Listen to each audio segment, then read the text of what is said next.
Hello, Today, people. Welcome to. Uh-oh. go. That's all right. It's all right. It's all right.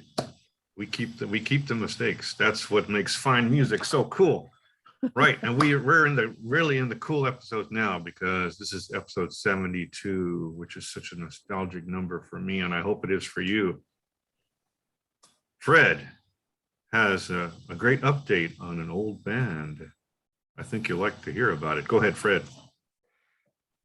It's the Dream Syndicate. They came out of Los Angeles in what was called the Paisley Underground movement with a few other bands, but they were darker around the edges. And nowadays, a lot of critics consider their first album, Days of Wine and Roses, a masterpiece of the 80s.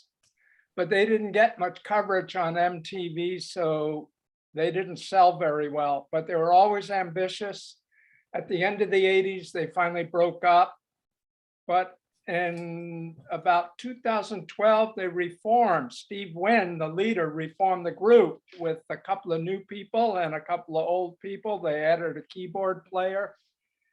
And if you like long jams, I would highly recommend their album Universe Inside. It's 10 to 20 minutes, spacey rock, guitar, jazz jams, and it's very energetic and an incredible album.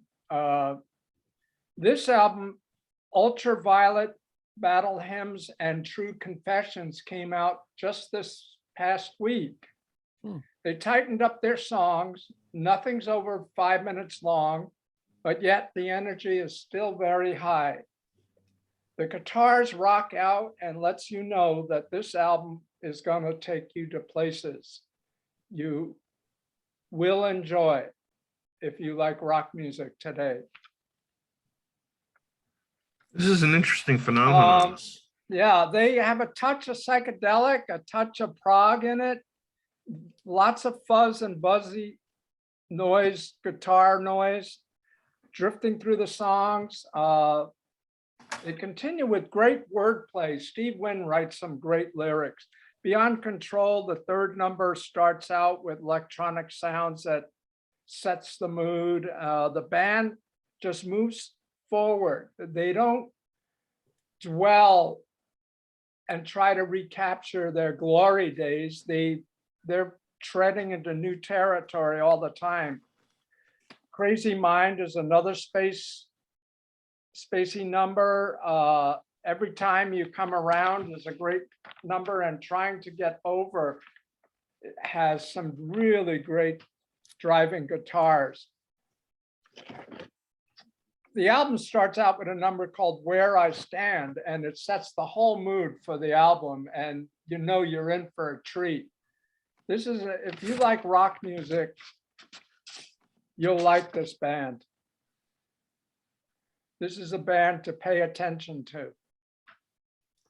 Hey, Fred, I got a question for you. Have you ever talked online during the recordings about your history of managing record stores and how you got interested in music? No, I never did I think it'd be time for you to do that. That'd be really interesting to hear in a nutshell, you know, how you got to be knowledgeable about music and you know, what's the root of your taste? You know, how did you grow to like the bands that you like? Wow. That's a great idea for an episode. We got to do that. Yeah. But right now, how quick summary, how about it? Yeah.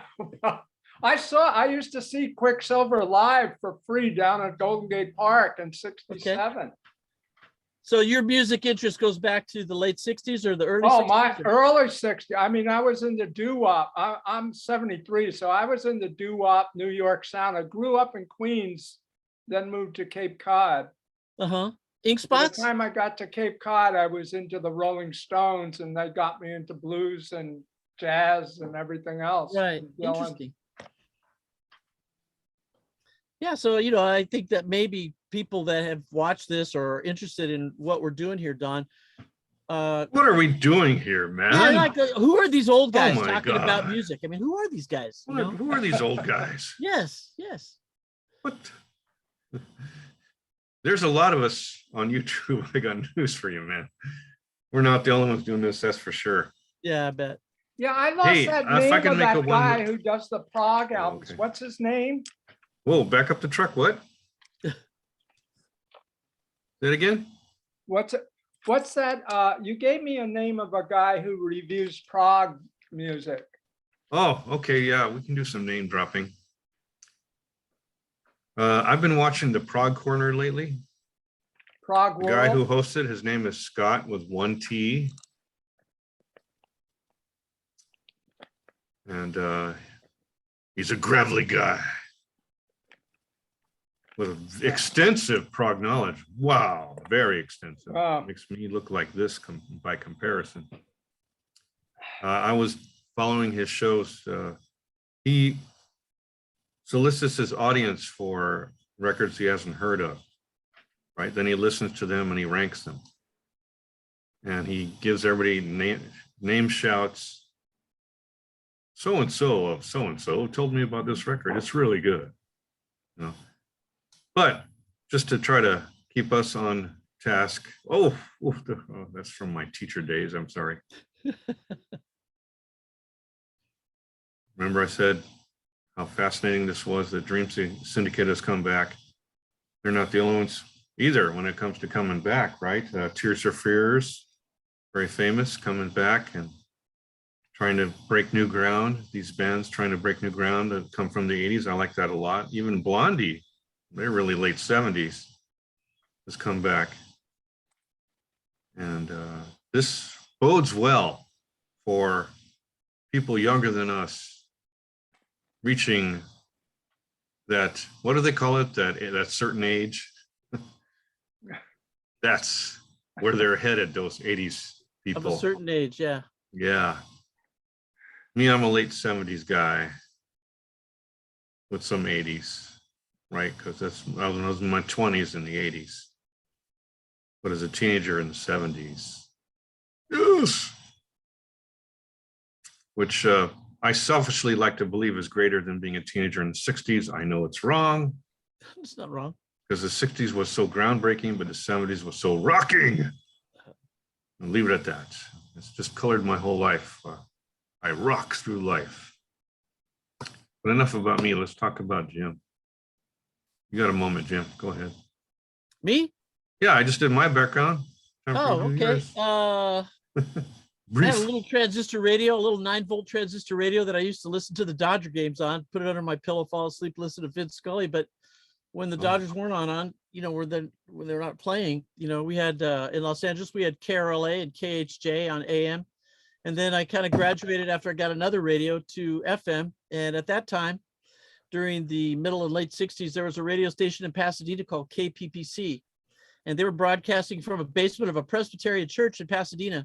And that pretty much shaped my taste in music, along with another AM station, KGFJ, which I was listening to during the Watts riots. And I don't know if you guys remember the Magnificent Montague, but he's the guy who coined the phrase, "Burn, baby, burn." And I was listening to the radio during the Watts riots when he was chanting that phrase at a time when I was like 10 years old. And I started to wonder, what the heck, why are people burning their own hometown? And that kind of made me pay attention. What's going on here? You know, that's how I got to listen to Martha Reeves and the Vandellas and the Supremes and James Brown. And then during the early 70s, I graduated from high school in 72. I went to UC Irvine and went into the radio station that they had on campus, 9th floor of the engineering building.